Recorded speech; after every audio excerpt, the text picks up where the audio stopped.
2004년 여름, 태평양 한가운데에서 역사상 가장 놀라운 해전이 벌어졌습니다. 세계에서 가장 강력한 해군력이 한자리에 모였습니다. 미국의 핵항공모함, 일본의 최신 이지스함, 호주의 구축함들, 총 40여 척의 전함과 200여 대의 항공기, 그리고 4만여 명의 정예 해군들이 집결했습니다. 그런데 이들 모두가 알지 못했습니다. 그 깊고 푸른 바다 밑에서 단 한 척의 조용한 그림자가 그들을 지켜보고 있다는 것을. 그 이름은 장보고. 길이 56m, 배수량 1200톤에 불과한 대한민국의 디젤 잠수함입니다. 그런데 이날 세계는 목격하게 됩니다. 진정한 바다의 왕자가 누구인지를. 환태평양 훈련, 통칭 림팩. 1971년부터 시작된 이 훈련은 2년마다 열리는 세계 최대 규모의 다국적 해상훈련입니다. 2004년 제17차 림팩에는 미국, 영국, 캐나다, 호주, 일본, 프랑스, 그리고 대한민국까지 7개국이 참가했습니다. 참가 전력만 해도 전함 40여 척, 항공기 280여 대, 병력 4만여 명. 그야말로 바다 위의 거대한 전쟁 시뮬레이션이었습니다. 미국은 이번 훈련의 청군 기함으로 핵항공모함 존 C. 스테니스를 투입했습니다. 10만 톤급 거대 항모에는 최신의 FA-18 호넷 전투기 80여 대가 탑재되어 있었습니다. 스테니스를 호위하는 것은 세계 최강의 방공망을 자랑하는 타이콘데로 가급 이지스 순양함, 두 척과 레이버크급 이지스 구축함들이었습니다. 이들의 레이더는 450km 밖의 적기까지 탐지할 수 있습니다. 그런데 진짜 무서운 것은 수중에 숨어 있었습니다. 미 해군의 로스앤젤레스급 핵잠수함들이 항모전단을 그림자처럼 호위하고 있었습니다. 이들 핵잠수함은 바다 속에서 무제한 자망이 가능하고 토마호크 순항미사일까지 탑재한 바다의 유령들이었습니다. 이 무적함대를 상대로 황군이 편성되었습니다. 그 중심에는 세계가 주목하는 한 척의 작은 잠수함이 있었습니다. SS-61 장보고함. 통일신라 시대 해상왕 장보고, 제독의 이름을 딴 이 잠수함은 독일의 209급 기술을 바탕으로 제작된 대한민국 해군의 첫 번째 중형 잠수함이었습니다. 길이 56m, 폭 6.2m, 수중 배수량 1285톤. 겉보기에는 핵잠수함들에 비해 초라해 보였습니다. 그런데 이 작은 잠수함에는 특별한 비밀이 숨어 있었습니다. 장보고함은 1987년 독일 하데베 조선소에서 건조가 시작되었습니다. 독일은 1차 대전과 2차 대전에서 유보트로 연합군을 공포에 떨게 만든 잠수함 기술의 본고장이었습니다. 그들의 209급 잠수함은 세계에서 가장 조용하고 은밀한 디젤 잠수함으로 평가받았습니다. 30명의 승조원이 탑승하는 장보고함의 가장 큰 무기는 바로 정숙성이었습니다. 디젤 전기 추진 방식으로 수중에서는 전기 모터만 사용해 소음이 100에서 110dB 수준까지 줄어듭니다. 이는 핵잠수함보다도 조용한 수준이었습니다. 더욱 놀라운 것은 승조원들의 실력이었습니다. 초대 함장 안병구 소장을 비롯한 승조원들은 2년간 독일에서 혹독한 훈련을 받았습니다. 그들은 단순히 잠수함을 조종하는 것이 아니라 바다와 하나가 되는 법을 배웠습니다. 1998년 첫 림팩 참가에서 이 종모함이 13척을 격침시키며 세계를 놀라게 한 후 2000년 박위함은 11척을 침몰시키고 유일하게 최후까지 생존했습니다. 2002년에는 나대용함이 10척을 격침시키며 하푼 미사일 발사에도 성공했습니다. 이제 2004년 장보고함의 차례였습니다. 그런데 이번은 달랐습니다. 미 해군이 특별히 대잠전함대 사령부까지 창설하며 한국 잠수함을 잡기 위한 준비를 마쳤기 때문입니다. 2004년 4월 미 해군은 캘리포니아 샌디에이고에 138명 규모의 대잠전함대 사령부를 창설했습니다. 이들의 유일한 목표는 한국의 작은 잠수함들을 무력화하는 것이었습니다. 2004년 6월 말 드디어 림팩 2004가 시작되었습니다.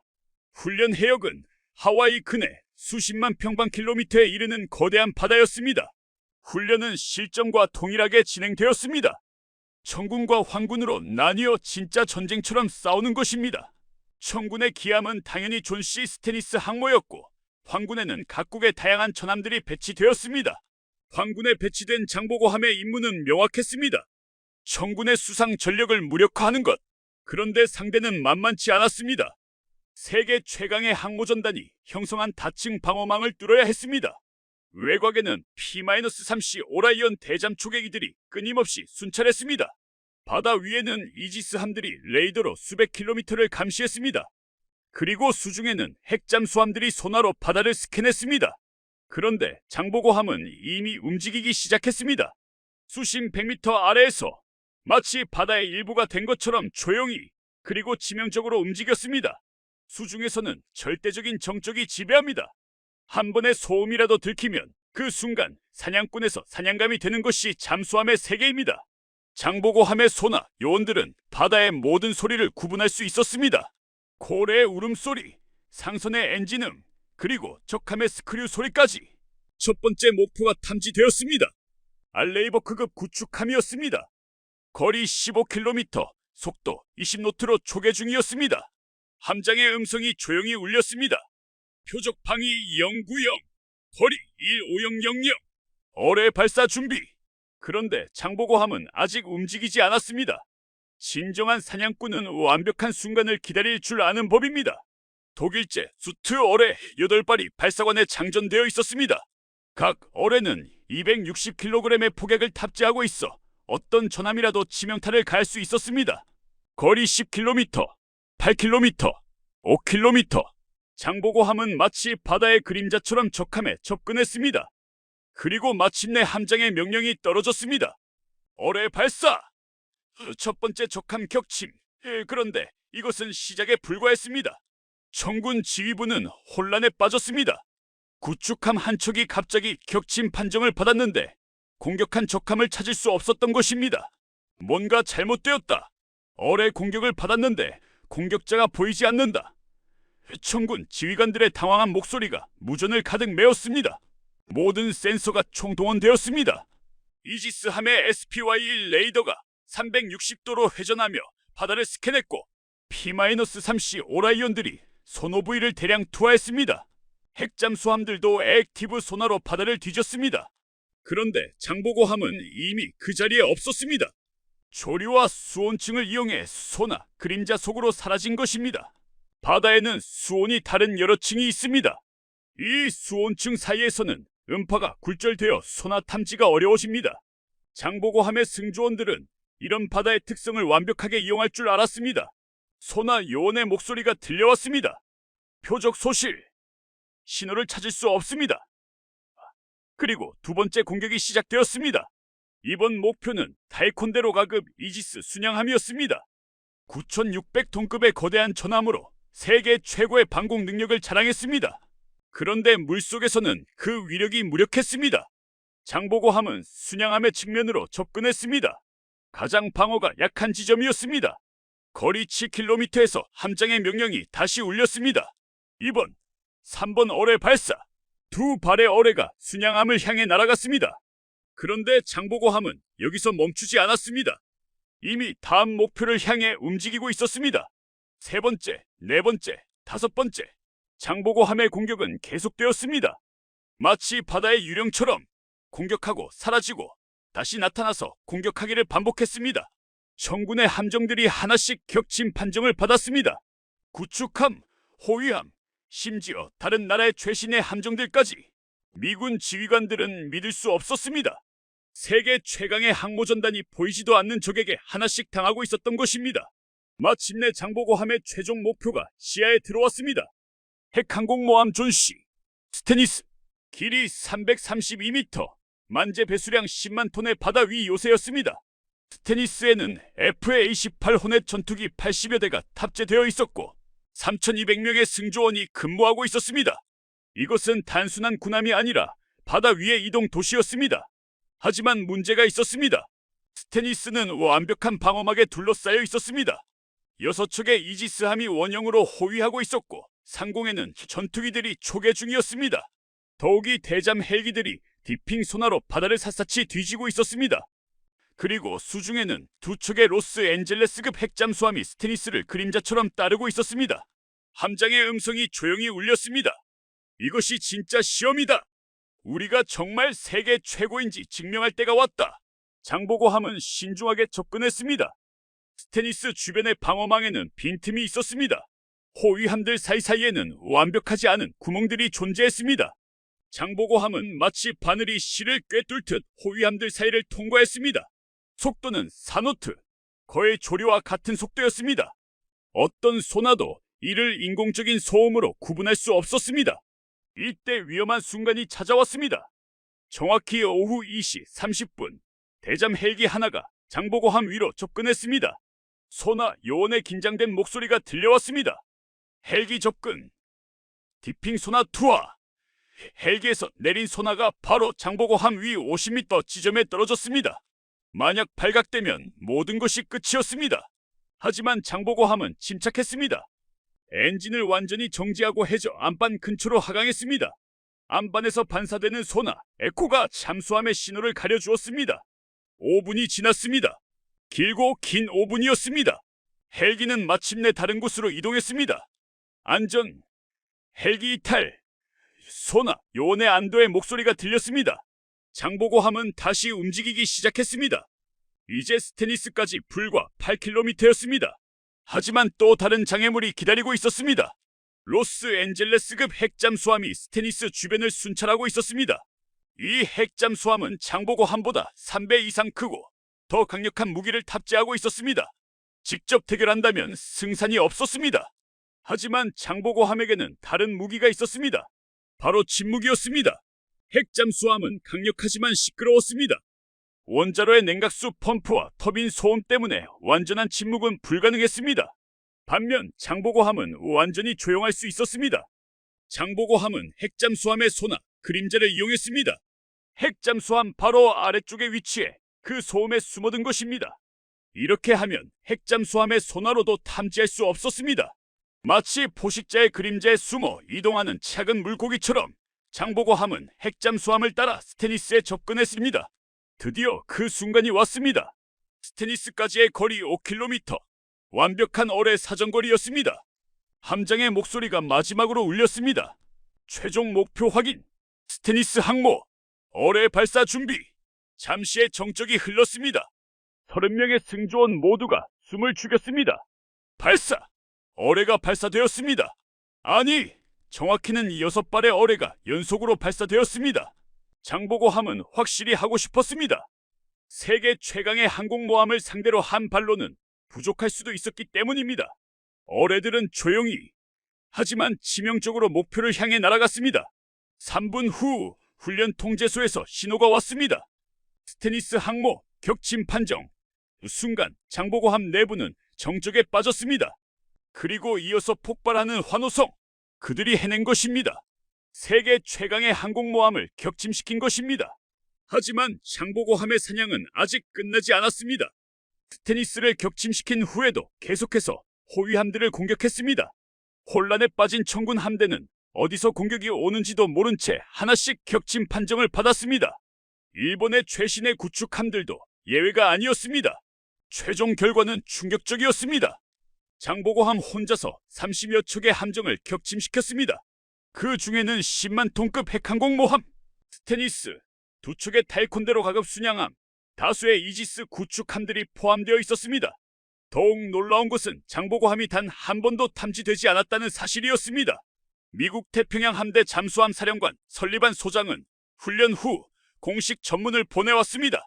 장보고함이 청군 세력을 전멸시킨 능력과 기술은 매우 인상적이었다. 우리는 디젤 잠수함의 진정한 위력을 오늘 목격했다. 실함대 사령관 월시 제독도 극찬을 아끼지 않았습니다. 한국은 뛰어난 자질과 기량, 군사 전술을 보여줬으며 전술 정보 교환 능력이 훌륭해 한국 해군에 높은 점수를 주고 싶다. 이 사건은 전 세계 해군에 큰 충격을 주었습니다. 첨단 기술로 무장한 핵함대가 재래식 디젤 잠수함에 완전히 무력화된 것입니다. 미국은 즉시 자국의 대잠전 능력을 재검토하기 시작했고 다른 국가들도 디젤 잠수함의 전략적 가치를 새롭게 평가하게 되었습니다. 특히 주목할 점은 장보고함의 완벽한 스텔스 능력이었습니다. 현대전에서 탐지되지 않는다는 것은 곧 무적을 의미합니다. 아무리 강력한 무기를 가져도 목표를 찾을 수 없다면 무용지물이기 때문입니다. 장보고함은 이를 완벽하게 증명했습니다. 훈련이 끝난 후 장보고함 승조원들은 각국 해군들로부터 뜨거운 관심을 받았습니다. 특히 미군들은 도대체 어떻게 그렇게 조용할 수 있느냐며 연신 질문을 쏟아냈습니다. 하지만 한국 해군의 답은 간단했습니다. 훈련, 또 훈련이다. 실제로 장보고함 승조원들은 세계에서 가장 혹독한 잠수함 훈련을 받았습니다. 독일에서의 2년간 기본 훈련, 그리고 한국에서의 끊임없는 실전 훈련. 그들은 잠수함과 하나가 되어 바다의 모든 소리를 구분하고 물의 흐름을 읽을 줄 알았습니다. 더욱이 한국의 지리적 특성도 한몫했습니다. 한반도 주변 바다는 수심이 얕고 복잡해 잠수함 운영이 매우 어렵습니다. 이런 환경에서 훈련받은 승조원들에게는 태평양의 깊은 바다가 오히려 더 쉬운 무대였습니다. 장보고함의 활약은 한국 해군의 위상을 크게 높였습니다. 이전까지 한국 해군은 연안 방어 중심의 소규모 해군으로 여겨졌습니다. 하지만 RIMP AC-2004 이후 한국은 세계 최고 수준의 잠수함 운영국으로 인정받게 되었습니다. 이는 단순한 자존심의 문제가 아니었습니다. 실제 전쟁에서 이런 능력은 적의 대규모 함대 침입을 저지할 수 있는 강력한 억제력을 의미했습니다. 아무리 많은 함정을 보내도 모두 바다 밑으로 사라질 수 있다면 감히 침공을 시도할 적은 없을 것입니다. RIMP AC-2004에서 장보고함의 활약은 또 다른 의미도 있었습니다. 이는 작은 나라도 올바른 전략과 기술, 그리고 훈련을 통해 강대국과 대등하게 경쟁할 수 있음을 보여준 사례였습니다. 크기나 예산이 전부가 아니라는 것을 증명한 것입니다. 장보고함 승조원들은 훈련 후 조용히 한국으로 돌아왔습니다. 그들의 활약이 언론에 크게 보도되지는 않았습니다. 군사 기밀의 특성상 자세한 내용은 공개할 수 없었기 때문입니다. 하지만 해군 내부에서는 전설이 되었습니다. 그 후 장보고함은 계속해서 한국 해역을 지키고 있습니다. 겉으로는 평범해 보이는 이 잠수함이 언젠가 다시 세계를 놀라게 할 날이 올지도 모릅니다. 바다 깊은 곳에서 조용히 그리고 치명적으로 자신의 임무를 수행하면서 말입니다. 림팩 2004에서 벌어진 이 놀라운 일은 현대 해전사의 한 획을 그었습니다. 기술의 발전이 항상 승리를 보장하지는 않으며 인간의 기량과 전술적 사고가 여전히 중요함을 보여준 사례였습니다. 장보고함과 그 승조원들은 이를 완벽하게 증명했습니다. 오늘도 태평양 어딘가에서 장보고함은 조용히 항해하고 있을 것입니다. 그 작은 함체 안에는 바다를 지배하는 거대한 힘이 숨어 있습니다. 진정한 힘은 크기에서 나오는 것이 아니라 지혜와 기술, 그리고 불굴의 의지에서 나온다는 것을 장보고함이 세계에 남긴 메시지였습니다. 그리고 이 이야기는 아직 끝나지 않았습니다. 한국의 잠수함들은 계속해서 RIMP AC에 참가하며 그 실력을 증명하고 있습니다. 2006년 정우함, 2008년 이순신함, 2010년 이억기함, 그들 모두가 장보고함의 전통을 이어가고 있습니다. 하지만 더욱 놀라운 것은 그 후 20여 년간 한국의 잠수함 기술이 얼마나 발전했는지입니다. 2004년 장보고함이 세계를 놀라게 했다면 2025년 현재 한국의 잠수함 기술은 그야말로 혁명적인 수준에 도달했습니다. 장보고급 잠수함 이후 한국은 2006년부터 손원 1급 잠수함을 도입하기 시작했습니다. 1800톤급인 손원 1급은 독일의 214급 기술을 바탕으로 했지만 여기에 획기적인 기술이 추가되었습니다. 바로 AIP 공기불요추 진체계였습니다. 이 시스템은 잠수함이 수면으로 떠오르지 않고도 장시간 수중 작전을 수행할 수 있게 해주는 혁신적인 기술이었습니다. 손원 1급 잠수함은 연료전지를 이용해 2주 이상 수중에서 작전할 수 있었습니다. 이는 기존 장보고급의 수일에 비해 획기적인 발전이었습니다. 더욱이 손원 1급에는 사거리 1000km의 해성-II 순항미사일이 탑재되어 적의 핵심 시설을 원거리에서 타격할 수 있는 능력을 갖추었습니다. 그러나 진짜 혁명은 2018년부터 시작되었습니다. 바로 도산 안창호급 잠수함의 등장이었습니다. 3000톤급 도산 안창호급은 한국이 독자적으로 설계하고 건조한 최초의 중형 잠수함이었습니다. 이로써 한국은 세계에서 8번째로 3000톤급 이상 잠수함을 독자 개발한 국가가 되었습니다. 도산 안창호급의 가장 혁신적인 특징은 바로 수직 발사관 VLS의 탑재였습니다. 육문의 수직 발사관을 통해 잠수함 발사탄 도미사일인 SLBM을 발사할 수 있게 된 것입니다. 2021년 도산 안창호함에서 세계에서 8번째로 SLBM의 수중 시험 발사에 성공했습니다. 현무-4-4로 알려진 이 미사일은 사거리 500km 이상으로 잠수함의 은밀성과 탄도미사일의 파괴력이 결합된 게임 체인저로 평가받았습니다. 도산 안창호급의 기술적 성과는 여기서 그치지 않았습니다. 국산 화율 76.8%를 달성하며 전투체계와 소나체계까지 대부분을 국내 기술로 개발했습니다.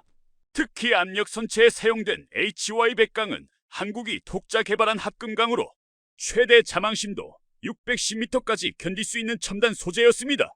현재 건조 중인 KSS-3 배치에는 더욱 진보된 기술을 자랑합니다. 길이 89m, 수상 배수량 3,600톤급으로 더욱 커졌으며 세계에서 두 번째로 리튬이온 배터리를 적용한 잠수함입니다. 이 리튬이온 배터리는 기존 납축전지보다 용량이 2배 이상 크고 충전 시간도 훨씬 빠릅니다.